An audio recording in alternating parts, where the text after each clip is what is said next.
Tech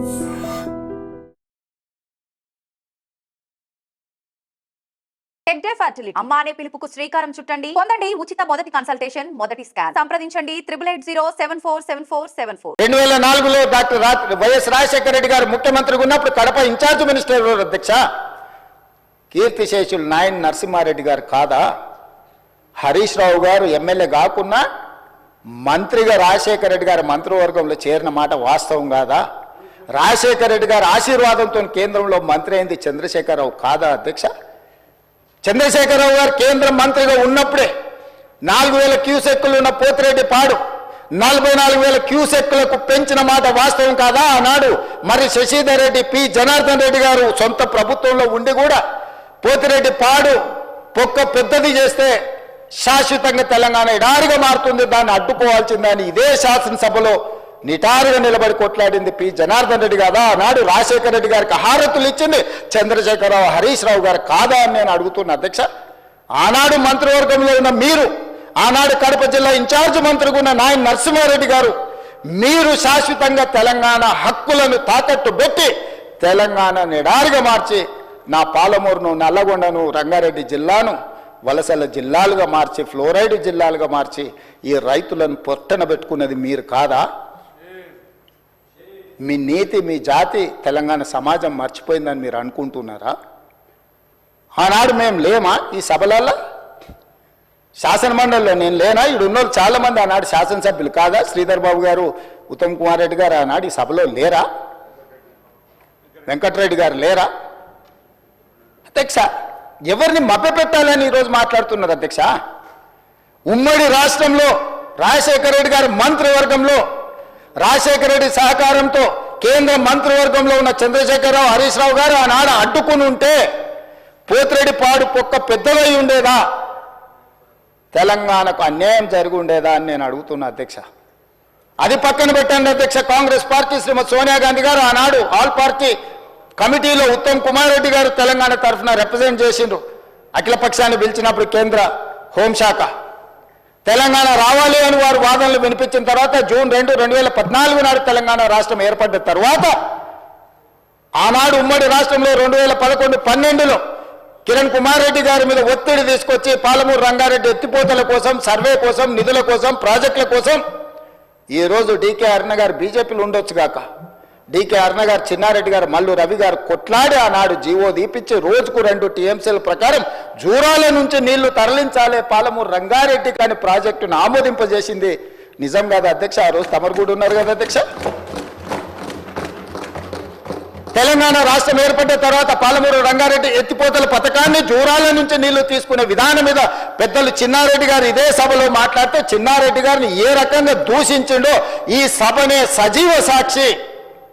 Chandrashekar Rao గారు ఇక్కడనే నిలబడి చిన్నారెడ్డిని అవమానించిన మాట వాస్తవం కాదా? కాంట్రాక్టర్ల కోసం, కమిషన్ల కోసం, లిఫ్టుల కోసం, పంపుల కోసం, మోటార్ల కోసం కక్కుర్తిపడి కాంట్రాక్టర్ ఇచ్చిన కమిషన్ల కోసం జూరాల నుంచి తీసుకోవాల్సిన నీళ్లను శ్రీశైలం బ్యాక్ వాటర్స్ కు తరలించడంతో ప్రాజెక్టు వ్యయం 16,000 నుంచి 35,000 కోట్లకు పెరగడమే కాకుండా 100 కిలోమీటర్లు పారాల్సిన 175 కిలోమీటర్లు కాలువలు తవ్వాల్సి వచ్చి ఈరోజు 60,000 కోట్లకు అంచనాలు పెరిగినాయి అధ్యక్ష. 2 టీఎంసీలను 1 టీఎంసీకి తగ్గించి శ్రీశైలంకు తరలించడం వల్ల ఈరోజు ప్రాజెక్టులు కట్టిన నీళ్లు తీసుకోలేని పరిస్థితి మనకు దాపురించిన మాట వాస్తవం కాదా అధ్యక్ష? అధ్యక్ష, తుంగభద్ర కానీ, లేకపోతే సుంకేశ్లో కానీ, లేకపోతే కృష్ణానది జలాలు కానీ కర్ణాటక రాష్ట్రం నుంచి మొట్టమొదట మహబూబ్నగర్ జిల్లాలో అలంపూర్, గద్వాల ప్రాంతంలో వస్తాయి అధ్యక్ష. మొట్టమొదటి ప్రాజెక్టు జూరాల దగ్గర. తెలంగాణ రాష్ట్రంలో కర్ణాటక నుంచి వచ్చే ఏ నీళ్ళైనా మహబూబ్నగర్ జిల్లాలో ఉన్న అలంపూర్ గద్వాల దగ్గరికి మొట్టమొదట నీళ్లు వస్తే నీళ్లు వచ్చినట్టు ఒడిచిపట్టుకొని తెలంగాణ రాష్ట్రానికి పాలమూరు జిల్లాకు, రంగారెడ్డి జిల్లాకు, నల్గొండ జిల్లాకు, ఖమ్మం జిల్లాకు తరలించుకుంటే ఈనాడు పోతిరెడ్డిపాడు లేకపోతే ముచ్చుమరి, మాల్యాల నుంచి రాయలసీమకు తరలించకపోయే అవకాశమే లేకపోతుండే అధ్యక్ష.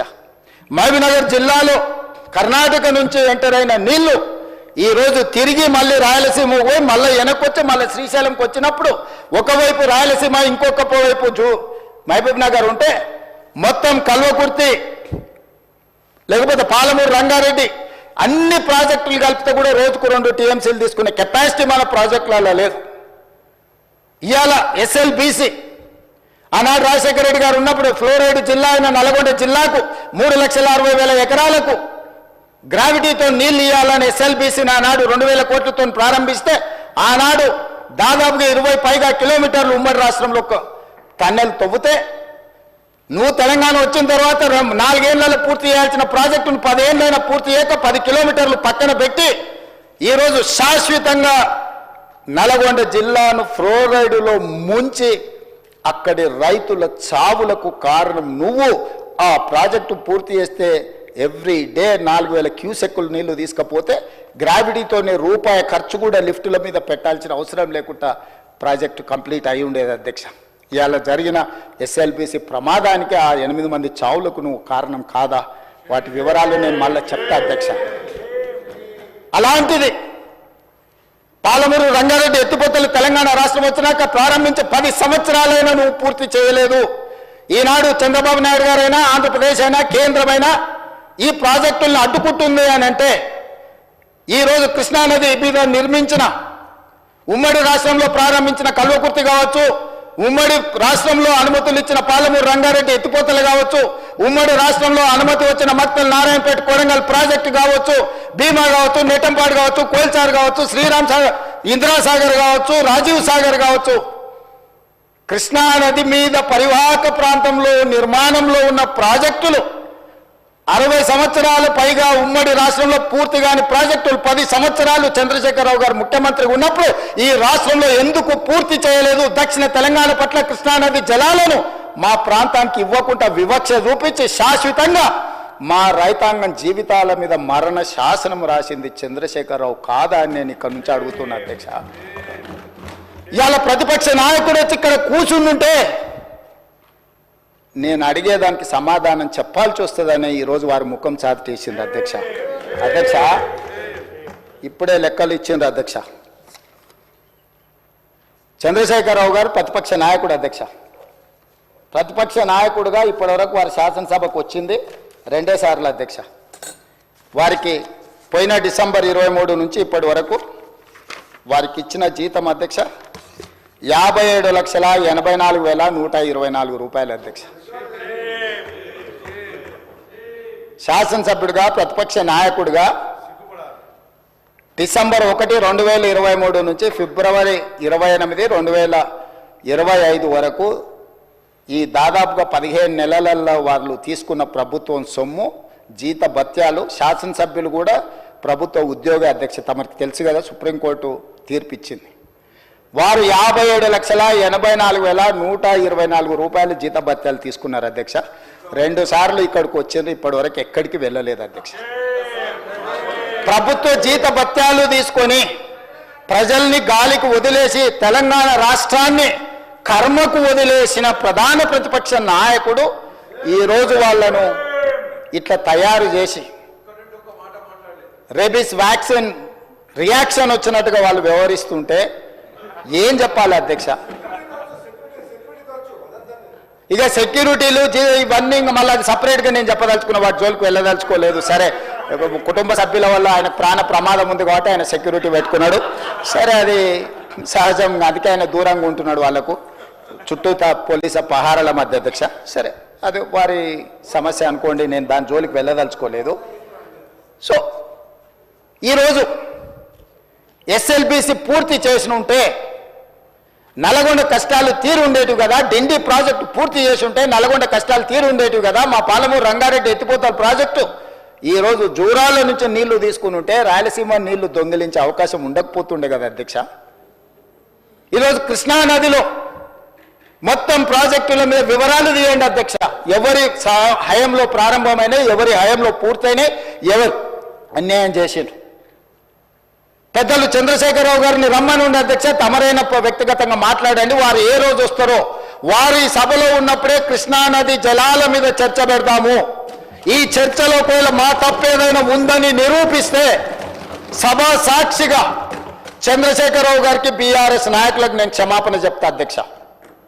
ఇది నా సవాల్ అధ్యక్ష చంద్రశేఖరరావు గారికి. సవినయంగా నేను చంద్రశేఖరరావు గారికి సవాలు విసురుతున్న కృష్ణా పరివాహక ప్రాంతంలో కృష్ణానది జలాలలో ఈరోజు తెలంగాణకు శాశ్వతంగా అన్యాయం జరిగింది చంద్రశేఖరరావు గారి హయంలో.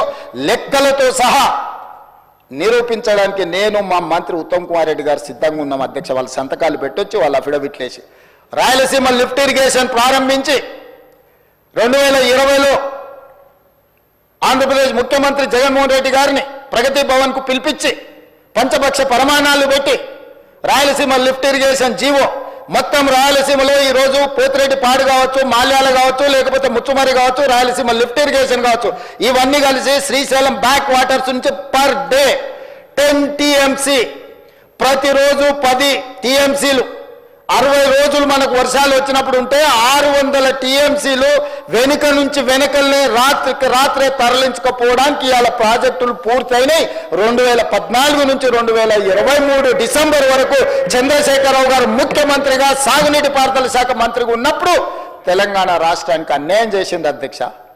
రోజుకు 10 టీఎంసీల నీళ్ళని తరలించకపోయే ప్రాజెక్టులు వాళ్ళు పెడితే చంద్రశేఖరరావు నిమ్మకు నీరెత్తినట్లుంటే నారాయణపేట నియోజకవర్గంలో గవినోళ్ళ శ్రీనివాస్ అని ఒక సామాన్యమైన రైతుతోని green tribunal, national green tribunal చెన్నైలో కేసు వేయించి ఆ ప్రాజెక్టుల మీద స్టే తీసుకొచ్చి ఈ ప్రాజెక్టులో అనుమతులు లేకుండా, పర్యావరణ అనుమతులు లేకుండా ప్రాజెక్టులు నిర్మిస్తున్నారన్న ప్రాజెక్టుల మీద స్టే ఒక పాలమూరి అతి సామాన్యమైన రైతు కుటుంబం నుంచి ఒక రైతు స్టే తెచ్చిన తర్వాత మేము గగ్గోలు పెట్టి లొల్లి పెట్టి రాళ్లతో కొడతామని పాలమూరు జిల్లా రైతులు తిరగబడ్డ తర్వాత ఆ పిటిషన్లో రాష్ట్ర ప్రభుత్వం ఇంప్లీడ్ అయింది అధ్యక్ష.